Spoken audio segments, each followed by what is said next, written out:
జాగ్రత్త, నువ్వు అపాయంలో ఉన్నావు, నువ్వు ప్రమాదంలో ఉన్నావు.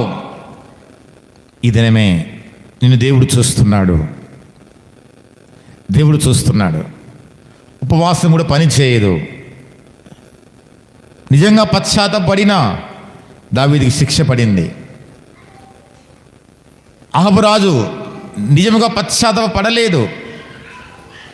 శిక్ష, ఉపవాసం ఉన్నాడు, కానీ శిక్ష ఆపి వాయిదా వేశాడు అంతే. చూడండి, ఈ దినం నీతో కూడా దేవుడు సెలవిస్తున్నాడు.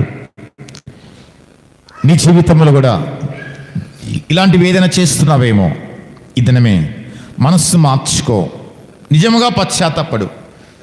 లోతైన పశ్చాత్తాపం దేవుడు నీ నుంచి కోరుకుంటున్నాడు. లోతైన విధేయత దేవుడు కోరుకుంటున్నాడు. అది లేకపోతే డేంజర్లో ఉన్నావు, అపాయంలో ఉన్నావు. జాగ్రత్త, జాగ్రత్త. మరలా ఒప్పుకుంటున్నావు, ప్రార్థిస్తున్నావు, ఒప్పుకుంటున్నావు, ప్రార్థిస్తున్నావు. వద్దు.